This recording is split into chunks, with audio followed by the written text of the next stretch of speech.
رب اعوذ بک من همزات الشیاطین واعوذ بک رب ان یحضرون بسم اللہ الرحمن الرحیم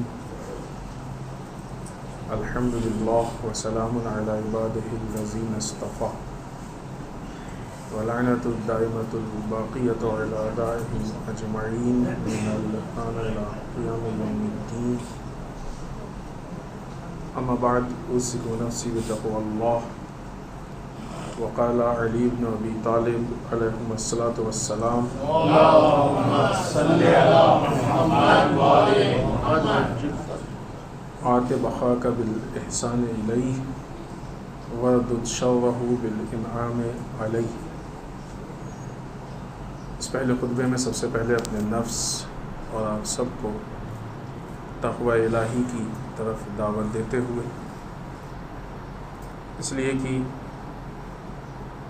اللہ کا تقوی یعنی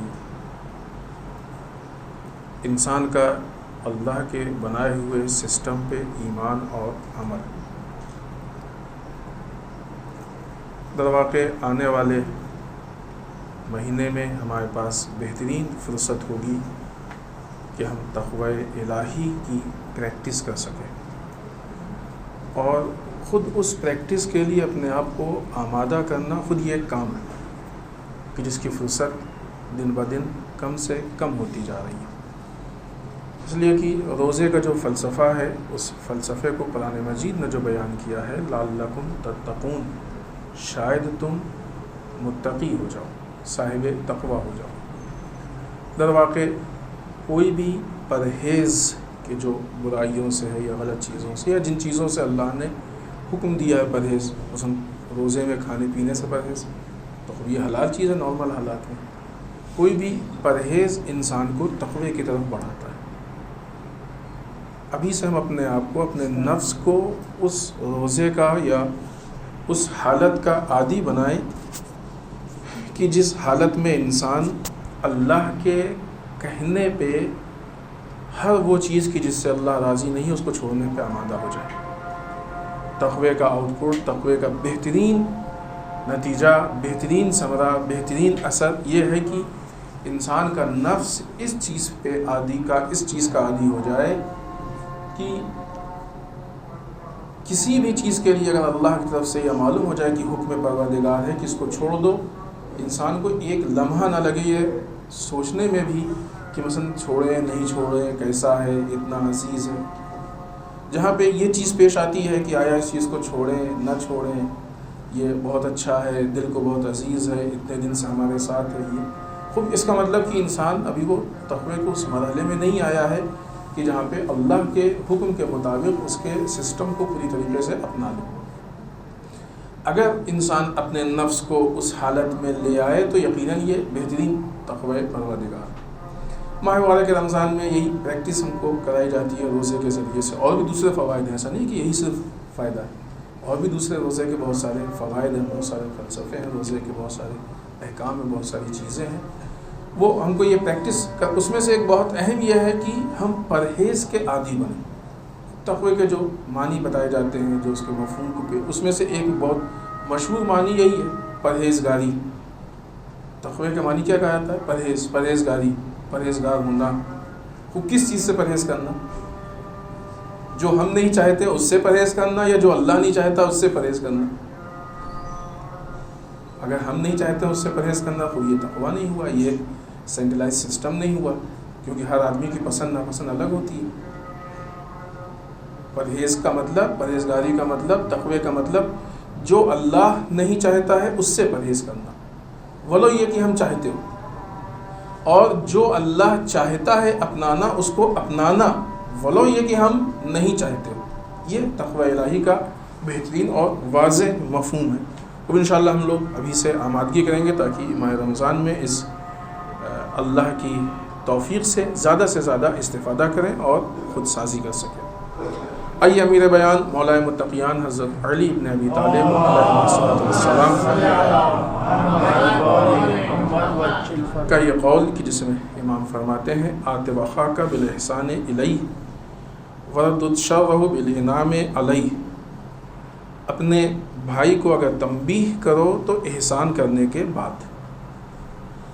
آپس میں پوری قوم سب لوگ مسلمان افراد ایک دوسرے کے بھائی ہیں، برادری کا رشتہ ہے، البتہ وہ کیسے ہو کس حساب سے۔ امام کہتے ہیں اگر اپنے بھائی کو، اپنے برادر کو، اپنے قومی برادر کو، برادر ایمانی کو تنبیہ کرو تو احسان کرنے کے بعد۔ جب انسان کسی پہ احسان کرتا ہے تو اس کا دل تھوڑا نرم ہو جاتا ہے، جب نرم ہو جائے گا وہ تنبیہ کو آسانی سے اور جلدی سے قبول کرے گا۔ تو اس کا مطلب یہ نہیں کہ احسان کر دیا تو پھر اس پہ ظلم بھی کریں کہ احسان تو کیا ہے تو اب تنبیہ کے آڑ میں زیادتی بھی کریں، نہیں، زیادتی نہیں، تنبیہ کریں احسان کرنے کے بعد۔ اور وردد شرہ بالانعام علیہ، اگر وہ کوئی برائی ہمارے ساتھ کرتا ہے، شر کرتا ہے، خب یہ اہم مسئلہ ہے کہ جو ہماری سوشل لائف کا مسئلہ ہے، اجتماعی زندگی کا مسئلہ ہے، اگر وہ ہمارے ساتھ کوئی خرابی، کوئی عیب، کوئی غلط کام کرتا ہے جو ہمیں پسند نہیں، جو شر ہے، جو برا ہے، تو امام کہتے ہیں کہ اس کا جواب تم لطف و کرم سے دو، اچھائی سے دو۔ یہ ایک بہت اہم سماجی مسئلہ ہے۔ کلمات قصار ہیں، ظاہر سی بات ہے ترتیب کے ساتھ ایک ایک ہو رہے ہیں یہ سب، تو آپ دیکھ رہے ہیں کہ کتنے بہت سارے ایسی کلام ہیں، ایسی باتیں ہیں کہ جو امام ہماری سوشل لائف سے متعلق بیان کرتے ہیں، اور اس سے ہم اندازہ لگائیں کہ اگر ہم ائمہ کی باتوں کو اپنے درمیان احیا کریں، زندہ کریں، تو ہماری سوشل زندگی، ہماری روزمرہ کی زندگی کتنی خوبصورت اور حسین ہو جائے گی۔ خوب امام اس میں فرماتے ہیں کہ بہترین یہ وہ طریقہ ہے کہ جب انسان سامنے سے کوئی شر ہوتا ہے، مشکل ہوتی ہے، تو اس کو کس طریقے سے دفع کرے۔ ہر چیز کے دفع کرنے کا ایک طریقہ ہوتا ہے، مثلا بالفضا کا سانپ نکل آئے تو نارمل طریقے سے نہیں اس کو پکڑا جاتا ہے، مارا جاتا ہے، اس کا ایک طریقہ ہوتا ہے، جو لوگ اس کے ماہرین آئیں گے اس طریقے سے پکڑ لیں گے۔ اگر غلط طریقے سے پکڑیں گے تو وہ شاید اور نقصان پہنچائے۔ تو اسی طریقے سے معاشرے میں جب شر پیدا ہوتا ہے تو اس کے دور کرنے کا ایک طریقہ ہے، اگر طریقے کو اپنائیں گے تو شر ختم ہو جائے گا، نہیں اپنائیں گے تو شر بڑھے گا، شر زیادہ ہو جائے گا۔ لہٰذا یہاں پہ امام شر کو ختم کرنے یا آپس میں جب برادران ایک دوسرے میں رکاوٹیں پیدا کرتے ہیں، مشکلات ایجاد کرتے ہیں، تو اس کو ختم کرنے کی بہترین طریقہ امام بیان فرما رہے ہیں۔ عموماً ہوتا ہے کہ کافی دوستی کے بعد، تعلقات کے بعد کبھی کبھی ایسے حالات پیدا ہو جاتے ہیں کہ جب دوستی میں درار پڑتی ہے، محبتیں کم ہونے لگتی ہیں، گلے شکوے شروع ہو جاتے ہیں، وہ ہمارے یہاں نہیں آیا، ہم کو بلایا نہیں، یہ نہیں کیا، وہ نہیں کیا، ہمیں دعوت نہیں دی، فلاں کو دعوت، اس طرح سے بعض اوقات بہت چھوٹی چھوٹی باتوں سے شروع ہوتا ہے، لیکن پھر آگے بڑھتے بڑھتے ایک بہت بڑی شکل اختیار کر لیتا ہے، لہٰذا ایک دوسرے سے گلا و شکوہ۔ اب اگر مثلاً ایک فریق نے، ایک طرف نے شکوہ کیا، دوسرا بھی اس کے جواب میں شکوہ کرنے لگے گا تو بات بڑھے گی نا، پھر وہ بات وہاں پہنچے گی، وہ اور شکوہ پھر یہاں پہنچے گی۔ البتہ یہ اس میں ایک بہت اہم پہلو ہے، بیچ والوں کا رول ہوتا ہے۔ یہ چیز پہلے مشہور تھی خواتین کے لیے، لیکن ابھی تو ہر طرح کے افراد، یہ لوگ کیا کہتے ہیں کہ مثلاً فلاں نے، ارے انہوں نے آپ کو ایسا کہہ دیا، انہوں نے آپ کو ادھر کی ادھر، ادھر کی ادھر، اس طریقے سے شر اور پھیلتا ہے، کیونکہ قرآن مجید حکم دیتا ہے کہ مومنین کے درمیان اصلاح کرو۔ اگر خدا نخواستہ ایسی کوئی بات سنی بھی ہے کسی سے تو اس کو ہضم کر لے جاؤ، اس کو وہیں پہ ختم کر دو، بند کر دو۔ تو بہرحال ایک شکوہ ہوا تو اس کے مقابلے میں ادھر سے اور بڑا شکوہ ہوا، پھر ادھر سے اور بڑا شکوہ ہوا، رول تو بیچ والے کا ہے نا، کہ جو ادھر سے ادھر کر رہا ہے۔ امام کہتے ہیں کہ اس کا بہترین طریقہ یہ ہے کہ اگر کوئی شکوہ کر رہا ہے تو دوسری طرف والا بجائے اس کے کہ شکوہ کرے، اس کے مقابلے میں نیکی کرنا شروع کر دے۔ یہ گفتگو کا بعض اوقات مثلاً ہم زیارت کے لیے گئے تھے تو ہم سے ملنے نہیں آیا، لوٹ کے آئے تو جو بھی کلچر ہوتا ہے، عموماً بہت سی چیزیں رسومات طے کرتی ہیں نا، کہ جاتے وقت مثلاً ہم کو ملنا ہے یا فلاں کو ملنا ہے، یا آتے وقت فلاں کو ملنا ہے یا ہم کو ملنا ہے، جو بھی چیزیں رسومات طے کرتی ہے، تو مثلا اس نے ان رسومات کو فالو نہیں کیا، ہم نے فلاں موقع پہ بلایا تھا آیا نہیں، یہ وہ، تو اب جب یہ سنے سامنے والا تو اگر مثلا آنے نہ آنے کی شکایت ہے تو پہنچ جائے ملنے کے لیے، اگر لین دین کی شکایت ہے تو خود اس کام کو انجام دے دے، ان پہ فلاں مشکل پڑی تھی، پیسے کی ضرورت تھی، نہیں دیا تو جا کے دے دے۔ جو بھی اس طرح کے مسائل اور اس کے امکان میں ہوں تو ان مسائل کو اس طریقے سے آسانی سے حل کیا جا سکتا ہے۔ اگر شکوے کے جواب میں شکوہ ہوگا تو محبتیں جو کم ہوتی ہیں دن بہ دن کم سے کم ہوتی جائیں گی اور رشتے خراب سے خراب ہوتے جائیں گے۔ اگر شکوے کے مقابلے میں نیکی ہوگی تو محبتیں بڑھتی جائیں گی اور جو بھی شکوے تھے وہ ختم ہو جائیں گے۔ نتیجہ کیا ہوگا کہ جو انسان شکوہ کر رہا تھا، جس کے پاس شکایت تھی، بہت سارے مسائل تھے، وہ خود بخود پشیمان ہو جائے گا، شرمندہ ہو جائے گا اور آہستہ آہستہ یہ چیزیں ختم ہو جائیں گی۔ امام کا یہ کلام در واقع قرآن مجید کی روشنی میں، قرآن مجید کی آیت شریفہ جس میں ارشاد رب العزت ہو رہا ہے، بسم اللہ الرحمن الرحیم، ادفع باللتی ہی احسن فَإِذَا الَّذِي بَيْنَكَ وَبَيْنَهُ عَدَاوَةٌ كَأَنَّهُ وَلِيٌّ حَمِيمٌ۔ ارشاد رب العزت ہو رہا ہے کہ تم برائی کا جواب بہترین طریقے سے دو۔ یہ قرآن کی آیت ہے، تم برائی کا جواب، البتہ یہ برادران کے لیے ہے، برادران ظالمین کے لیے نہیں ہے کہ ظالم آ کے ظلم کرے تو ہم اس کا جواب اچھائی سے دیں۔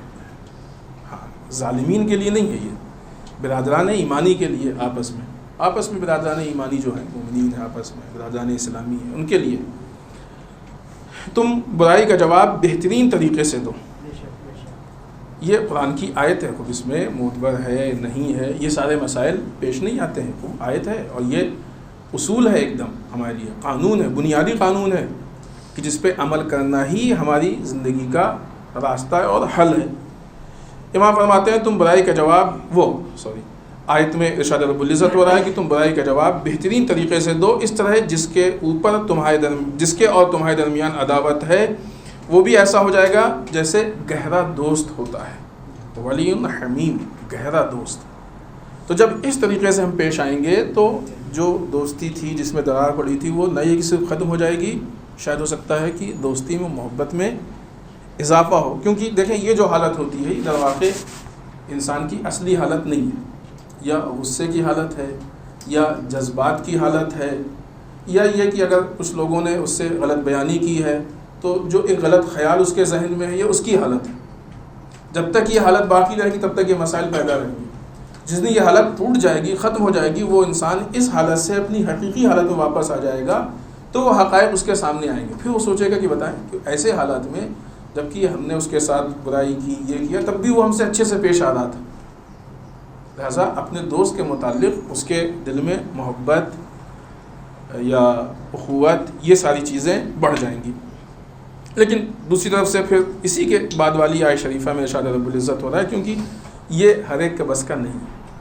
در واقع جہاد بھی نفس ہے، انسان نفس سے جہاد کرتا ہے، کیونکہ دنیا کا مزاج بھی ہے، جذبات ہے، بعض اوقات اگر غصے پہ کنٹرول نہ ہو تو پھر وہ فوراً جو دنیا کا ریئیکشن ہے اس کی طرف لے گیا، اچھا اس نے ایسا کہا، ایسا ہے تو ایسا ہے، تو یہ ریئیکشن جو ہے عام طور سے اس پہ کنٹرول پانا یہ ایک جہاد ہے، یہ ہوتا ہے جہاد بھی نفس۔ لہذا آیت شریفہ کہہ رہی ہے وَمَا يُلَقَّاهَ إِلَّا الَّذِينَ صَبَرُوا وَمَا يُلَقَّاهَ إِلَّا ذُو حَظٍّ عَظِيمٍ۔ یہ صلاحیت انہی کو نصیب ہوتی ہے جو صبر کرنے والے ہوتے ہیں۔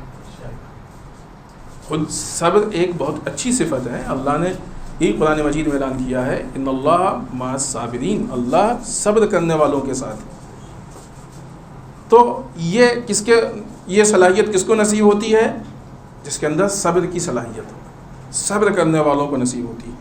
اور یہ بات انہی کو حاصل ہوتی ہے کہ جو بڑی قسمت والے ہیں، اچھی قسمت والے، خوش قسمتی سے یہ چیزیں نصیب ہوتی ہیں۔ ہر ایک کو یہ چیزیں نصیب جب تک خوش قسمتی نہیں ہوگی اس وقت تک یہ چیز نصیب نہیں۔ تو یہ ہر ایک کے بس کا نہیں ہے، لیکن ہر ایک کے بس کا نہیں ہے کہ مطلب یہ نہیں ہو کہ ہم لوگ اپنے آپ کو اس حصے میں رکھیں، ٹھیک ہے بھائی ہر ایک کے بس کا نہیں تو ہمارے بس کا بھی نہیں ہے، نہیں، ہم اپنے آپ کو ہر ایک میں نہ سمجھیں، ہاں ہم اپنے آپ کو خاص میں سمجھیں۔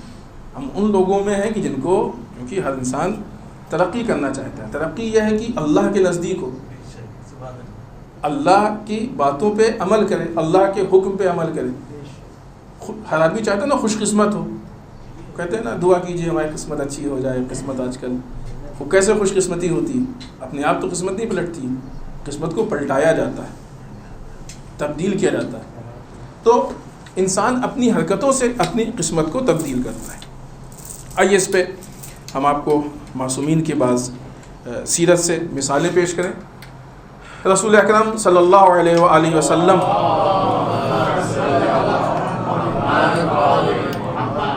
اور ائمہ معصومین علیہ الصلوۃ والسلام کی سیرت بھی یہی تھی.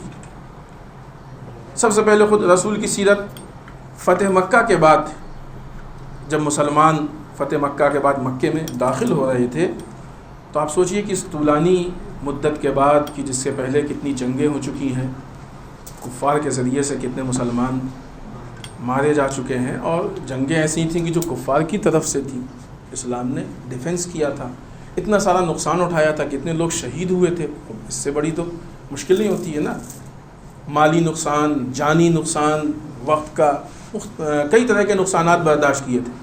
تب لوگوں کو کیا امید ہے کہ جن مکے والوں سے رسول نے اور مسلمانوں نے اتنا نقصان اٹھایا ہے، اب جب فتح مکہ ہوئی ہے تو ایک ایک چیز کا، کہتے نہیں پائی پائی کا حساب لیا جائے گا. لہٰذا اسی کی مناسبت سے بعض لوگوں نے یہ نعرہ بلند کرنا شروع کیا، الیوم یوم الملحمہ. ملحمہ لحم سے، یعنی آج جو ہے وہ انتقام کا دن ہے، تکے بوٹی کا دن ہے. آج ابھی تو تلواریں چلیں گی اور خون بہے گا، ابھی سارا بدلہ پرانا چکانا ہے. یہ لوگوں کا ذہن تھا، ایسا رسول نے نہیں کہا نعوذ باللہ.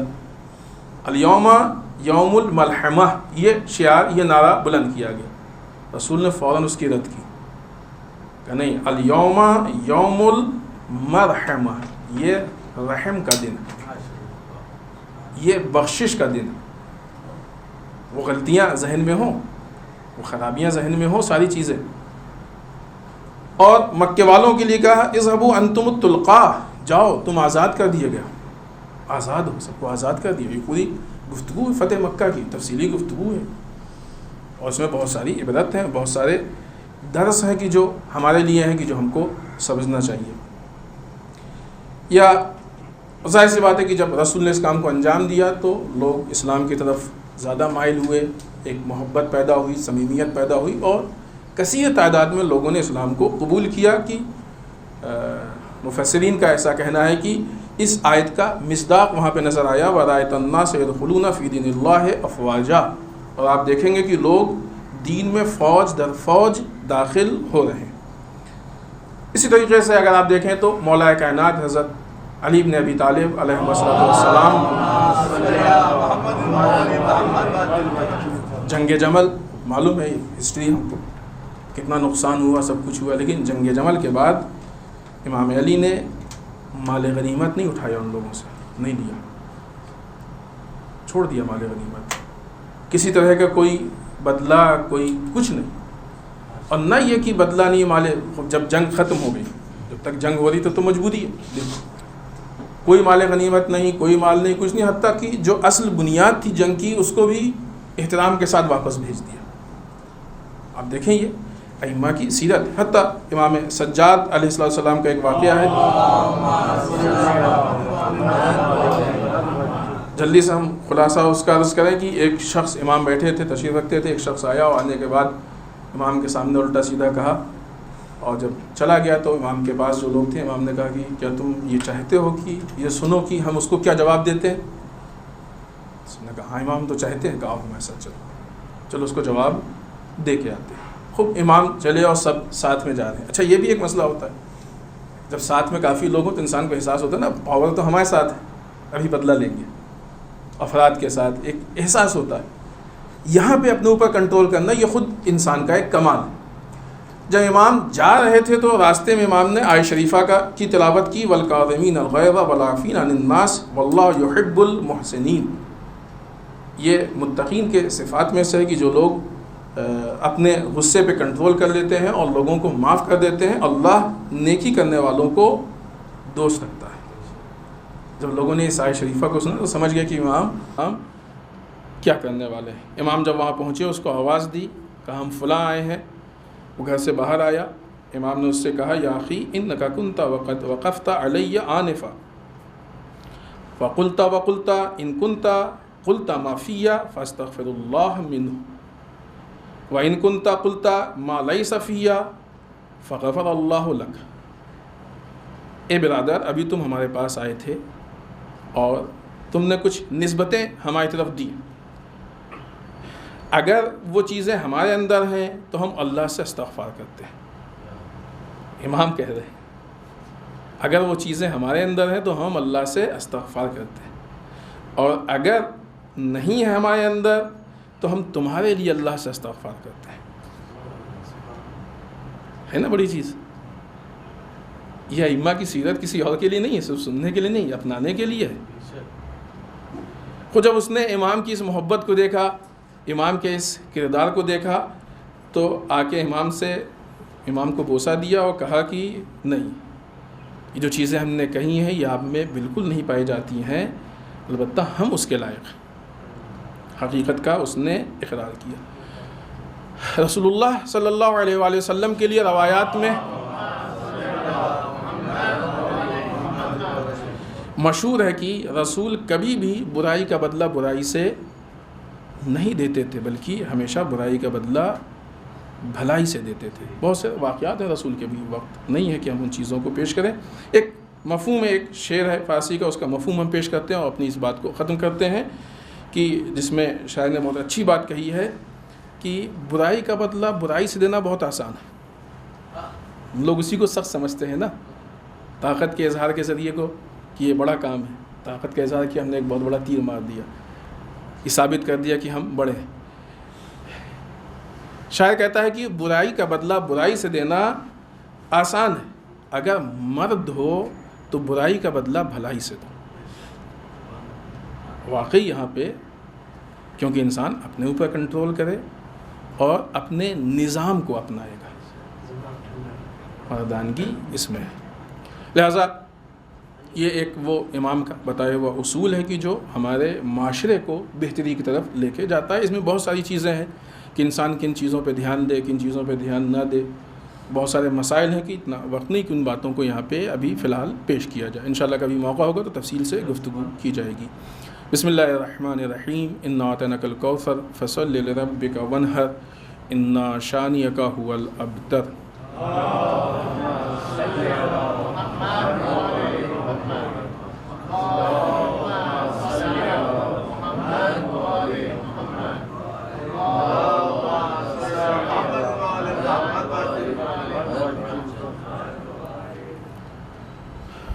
رب اعوذ بک من همزات الشیاطین واعوذ بک رب ان یحضرون۔ بسم اللہ الرحمن الرحیم، الحمد للہ الذی لا یبلغ مدحتہ القائلون ولا یحصی نعمہ العادون ولا یؤدی حقہ المجتہدون۔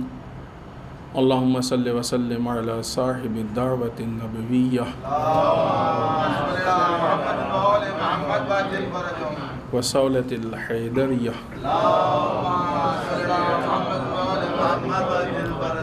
والعصمۃ فاطمیہ والحلم الحسنیہ والشجاعۃ الحسینیہ والعبادۃ السجادیہ والآثار الباقریہ والماثر الجعفریہ والعلوم الکاظمیہ والرضاء الرضویہ والجود التقوية والنقاوة النقوية والهيبة العسكرية والغيبة الإلهية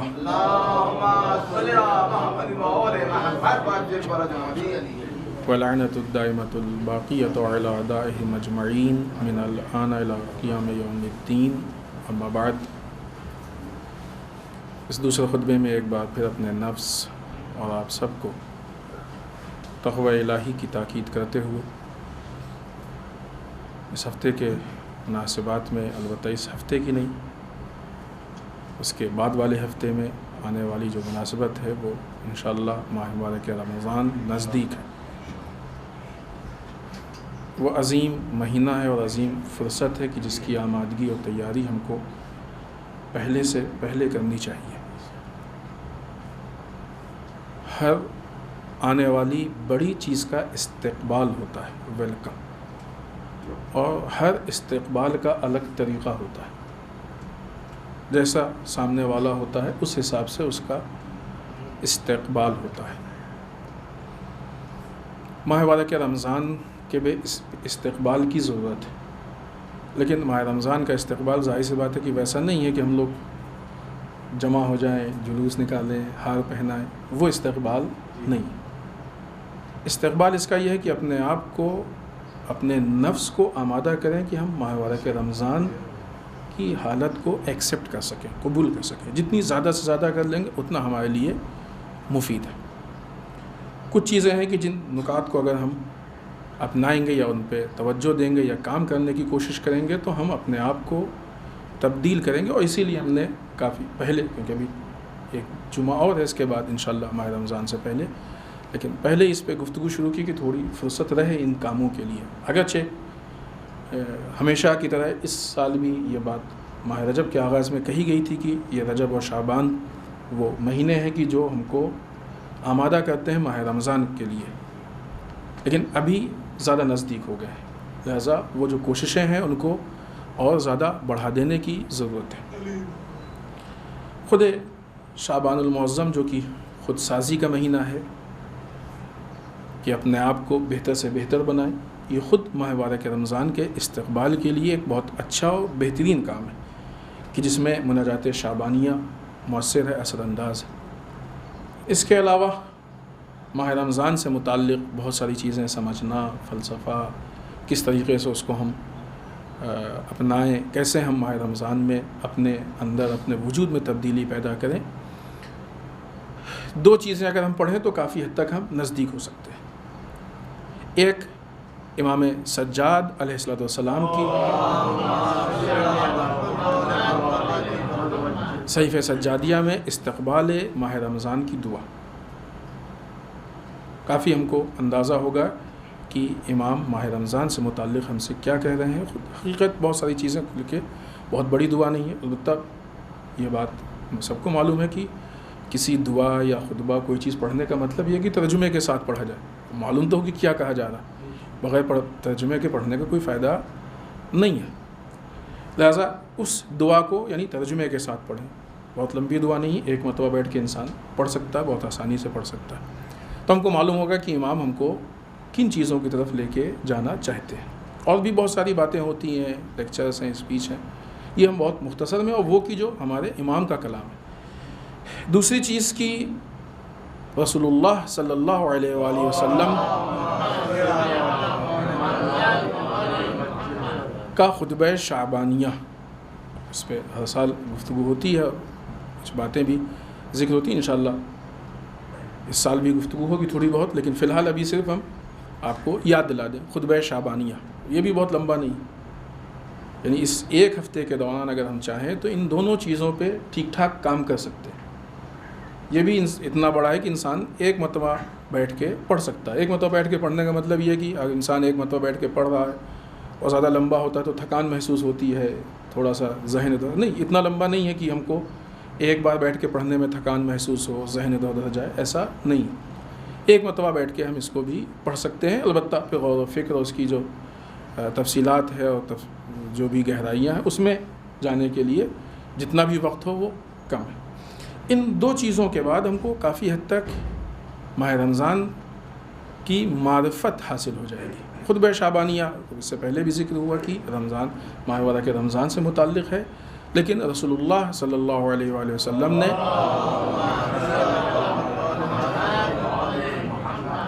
ماہ شعبان کے آخری جمعے میں بیان کیا تھا، لہذا اس لیے اس کو خطبہ شعبانیہ کہا جاتا ہے، لیکن مطالب جو اس کے اندر ہیں وہ ماہ مبارک رمضان سے متعلق ہے۔ اور یہ خود ایک بڑا درس ہے کہ رسول بھی چاہتے ہیں کہ مومنین اپنے آپ کو ماہ رمضان کے آنے سے پہلے اس کے لیے آمادہ کر لیں، اسی لیے رسول نے ماہ شعبان میں ہی ماہ مبارک رمضان سے متعلق گفتگو کی۔ اس کے بعد ایک مناسبت آنے والی 8 اپریل وہ سیاہ تاریخ ہے کہ جس دن شہید صدر کو شہید کیا گیا اور ان کی بہن بنت الہدا کو شہید کیا گیا۔ خوب یہ عراق کے ظالم حکمران صدام کا ایک بہت ہی بڑا ظلم ہے کہ جس کو تاریخ نہیں بدل سکتی یا نہیں چھپا سکتی۔ شہید صدر کو صدام نے، جیسا کہ سننے میں آیا ہے، کہ خود گولی مار کے خود شہید کیا تھا، کیونکہ شہید صدر کے علم اور فکر سے صدام پریشان تھا۔ شہید صدر وہ تھے کہ جو عراق میں بہت ہی اوپن اور کھل کے ایران کے اسلامی انقلاب اور اسلامی حکومت کا فیور کرتے تھے، جس کے لیے ان کو کوئی ڈر نہیں تھا۔ یہ چیزیں اس طرح کی ان کی فکر صدام کو پسند نہیں تھی، روکنا چاہا، لیکن ظاہر سی بات ہے کہ علماء اس طریقے سے کسی کے ڈرانے سے یا خریدنے سے تبدیل نہیں ہوتے۔ حتیٰ ان کی بہن خود شہید صدر کو تو ایک نامعلوم جگہ پہ لے جا کے دفن کر دیا گیا، بعد میں پھر جب تحقیق ہوئی اور جو افراد تھے معلوم ہوا تو پھر کسی نے بتایا اور پھر معلوم ہوا کہ وہاں پہ دفن ہے، لیکن ان کی بہن کی تو قبر بھی نہیں ہے، ان کو تیزاب ڈال کے گلا دیا گیا، بنت الہدا۔ یہ علمی اور فکری اعتبار سے بہترین مثال ہے۔ شہید صدر کی جو کتابیں ہیں کہ جو بہت سارے موضوعات پہ، بالخصوص جو اکنامک پہ ہے، اقتصاد ہونا، اور بھی جو دوسری کتابیں ہیں، بے مثال کتابیں، مختلف زبانوں میں اس کا ترجمہ ہوا ہے۔ میرے خیال سے بعض کتابوں کا انگلش میں بھی ترجمہ ہوا ہے، اگر آپ تک پہنچے تو حتماً دیکھیں کہ وہ بے مثال شخصیت۔ واقعی شہید صدر کے لیے کہا جاتا ہے کہ وہ نابغہ تھے۔ نابغہ ایک اصطلاح ہے، یعنی وہ ذہن کہ جس کی مثال عام طور سے ہوتی نہیں ہے زمانے میں، ایک بہرحال اصطلاح۔ شہید صدر ایسی ذات اور ایسی شخصیت، اور یقیناً یہ اس وقت ہماری غفلت تھی کہ شہید صدر جیسی یا بنت الہدا جیسی شخصیات کی ہم حفاظت نہیں کر سکے، لیکن آج اگر ہم بیدار ہوئے ہیں تو ان کے آثار کی حفاظت اور اس کو پھیلانا، لوگوں تک پہنچانا، یہ ہماری ذمہ داری ہوتی ہے۔ حالات حاضرہ میں 3 چیزیں ہیں، بہت جلدی سے ہم بیان کریں۔ گزرے ہوئے دوشنبے کو نائجیریا میں پرامن مظاہرے پہ وہاں کی پولیس نے حملہ کیا اور ایک جوان شہید ہوا اور کافی لوگ زخمی ہوئے۔ اب یہ مسلسل نائجیریا میں ظلم و ستم کا سلسلہ چل رہا ہے۔ ایک طرف سے وہ لوگ کہ جو ظلم کے خلاف آواز اٹھاتے ہیں، اللہ ان کے حوصلوں کو بلند کرے، مزید ان کی توفیقات میں اضافہ کرے، اور ہم لوگوں کو بھی توفیق دے کہ ہم بھی اپنی زبان سے ہی صحیح ان کی مدد کر سکیں، ان کا سپورٹ کر سکیں انشاءاللہ۔ آغا زکزکی کی رہائی کے لیے مسلسل وہ لوگ احتجاج کرتے رہتے ہیں۔ اگر آپ نیوز میں رابطے میں ہیں تو آپ دیکھیں کہ وہ ہر کچھ دن پہ یہ نیوز آتی رہتی ہے کہ مثلا فلاں جگہ پہ، فلاں موقع پہ، فلاں طریقے سے، اس طریقے سے ان کی رہائی کے لیے احتجاج کیا گیا ہے، اور یہ احتجاج پرامن ہوتے ہیں، کوئی اس میں تشدد نہیں، کوئی اس میں ظلم و زیادتی نہیں، کیونکہ جو بھی ظلم ہے وہ حکومت کی طرف سے۔ اسی کی ایک کڑی تھی کہ جب وہاں پہ مظاہرہ ہو رہا تھا تو پولیس نے حملہ کیا، اور حملہ کر کے جیسے حسب دستور ظلم، خود شیخ زکزکی کو قید کرنا یہ ایک ظلم ہی ہے، یعنی یہ وہ چیز ہے کہ جہاں پہ خود حکومت ملوث ہے اور غیر قانونی کام کر رہی ہے نا، اور نہ یہ کہ حکومت بڑے بڑے حکمران اس میں ملوث ہے۔ تو بہرحال انہوں نے ظلم کیا اور ایک جوان اس میں شہید ہوا، اور کئی لوگ اس میں زخمی ہوئے۔ یہ ایک داستان ہے اور عبرت کا باعث ہے۔ ایک دوسری چیز بھی ہم پیش کریں اور پھر اس کے بعد ان دونوں سے متعلق ایک مطلب پیش کریں، اگر وقت رہا تو شاید ہم اپنی بات کو پورا کر سکیں۔ جیسا کہ سنا ہوگا کہ مڈل ایسٹ میں بعض ممالک نے اسرائیل سے دوستی کا ہاتھ بڑھا دیا۔ اسی سلسلے کی ایک کڑی ہے کہ بحرین میں اسرائیل کا سفیر آیا، پہلا سفیر تھا اسرائیل کا کہ جو بحرین میں، بحرین والوں نے اس کی سخت مذمت کی، احتجاج کیا اس کے خلاف، کیونکہ ظاہر سی بات ہے کہ عوام کے اندر حکمران تو اکثر ایسا ہوتا ہے کہ بکے ہی ہوئے ہوتے ہیں یا اپنے مفاد کے چکر میں الٹا سیدھا کرتے ہیں۔ خوب اکثر حکمران کی یہی داستان ہے۔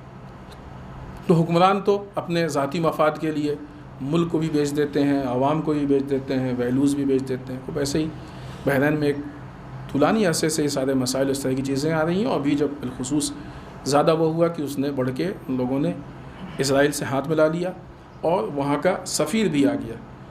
لیکن عوام بیدار ہے، عوام کو معلوم ہے کہ اسرائیل کی قانونی حیثیت نہیں ہے، اسرائیل کا وجود ظلم ہے، وہ مسلسل فلسطینیوں پہ ظلم کر رہا ہے۔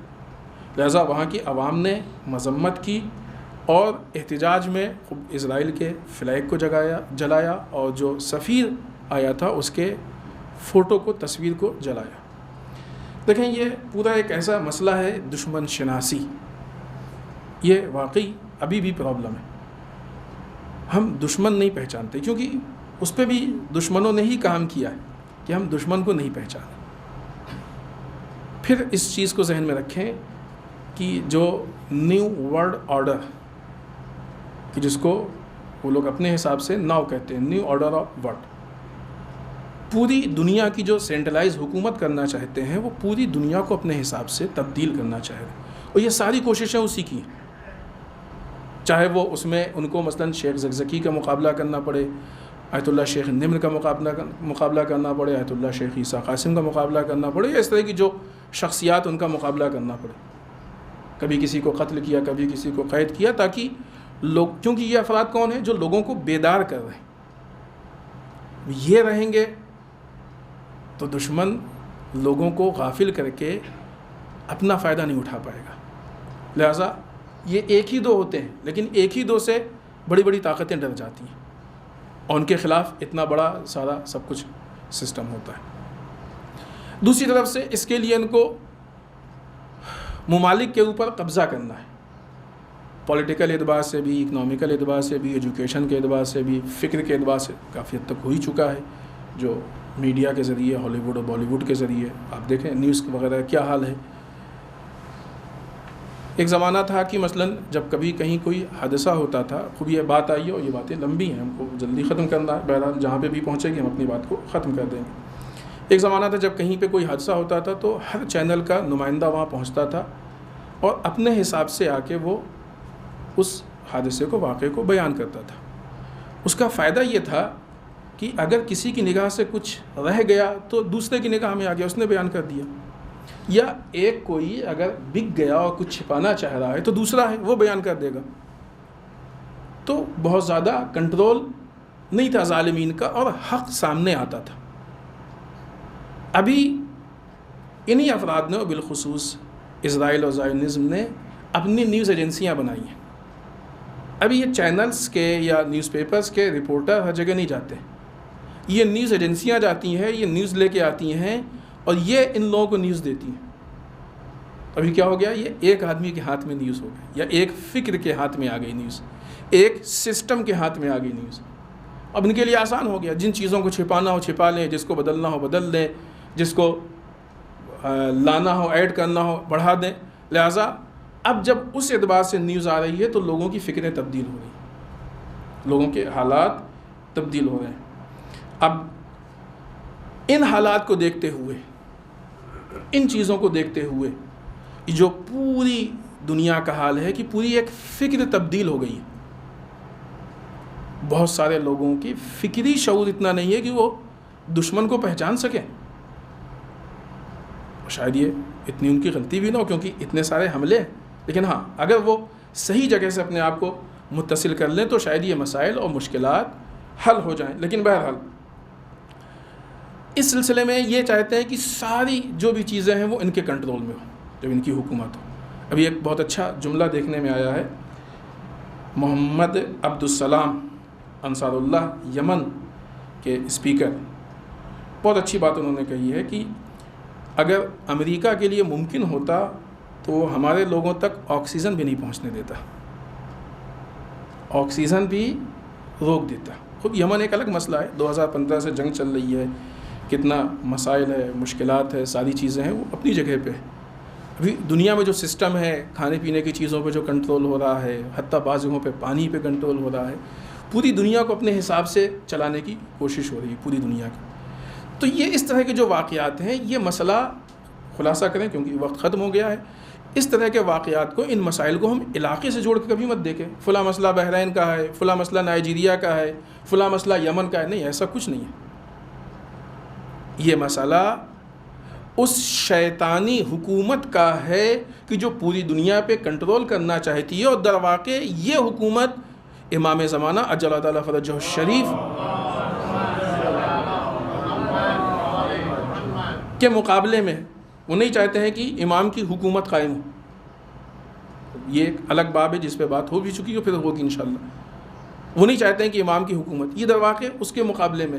تو اب ہر وہ چیز کی جو ان کو اپنے راستے میں کھٹکتی ہے اور جو زد میں آ جاتی ہے، اس کے خلاف یہ اقدام کر دیتے ہیں. خوب ہو سکتا ہے کبھی بحرین میں، ہو سکتا ہے کبھی نائجیریا میں، ہو سکتا ہے کبھی انڈیا میں ہو. اپنے آپ کو بہت محفوظ نہیں سمجھے. لہٰذا عقل مندی یہ ہے کہ جب بھی ظلم ہو، ابھی تو نہیں کہہ سکتے شروع ہو تو ایسا ہو گیا، لیکن جب بھی کہیں ظلم ہو تو سب مل کے اتنا ظلم کے خلاف آواز اٹھائیں، اتنی مذمت کریں کہ وہ ظلم ہم تک نہ پہنچنے پائے. بہت مشہور مثال ہے اور دی جاتی ہے بہت زیادہ، آپ سبھی کے ذہن میں ہے کہ اگر محلے میں آگ لگ جائے تو انسان یہ انتظار نہیں کرتا کہ ہمارے گھر پہنچے گی تو ہم بجھائیں گے، وہیں بجھا دو تاکہ ہمارے گھر تک نہ پہنچے. اگر انسان کے اندر خود غرضی ہے اور انسانیت نہیں ہے، تو اگر انسانیت ہے تو اس کو یہی برا لگنا چاہیے کہ وہ بیچارہ کیوں جل رہا ہے، اور اسلام اسی کو کہتا ہے کہ وہ بیچارہ کیوں جل رہا ہے، تم اس کا دفاع کرو. اگر اس کے دفاع کی صلاحیت اور وہ بصیرت ہمارے اندر نہیں تو حد اقل اپنے دفاع کے لیے ہم اس کام کو انجام دیں، ورنہ ایسا نہیں کہ ہم کل کو محفوظ رہ جائیں گے. آخر میں بارگاہ پروردگار میں دعا کرتے ہیں پالنے والے ہم سب کو اعمال صالحہ کی توفیق عنایت فرمائے، بارے اعمال قبیحہ سے محفوظ رکھے، پالنے والے ہمارے گناہوں کو بخش دے، بارے اللہ ہمارے مرحومین کو بخش دے، پالنے والے اسلام و مسلمین کی حفاظت فرما، بارے اللہ دشمنان اسلام کو نیست و نابود کر دے، پالنے والے ہمارے علماء کا سایہ ہمارے سروں پہ باقی رکھے، بارے اللہ رہبر و مراجع کو طول عمر عنایت فرما، پالنے والے ہمارے امام کے ظہور میں تعجیل فرما، ہمیں ان کے اعوان و انصار میں شریک ہونے کی توفیق عنایت فرما. ربنا تقبل منا انك انت السميع العليم. بسم الله الرحمن الرحيم. قل هو الله احد الله الصمد لم يلد ولم يولد ولم يكن له كفوا احد.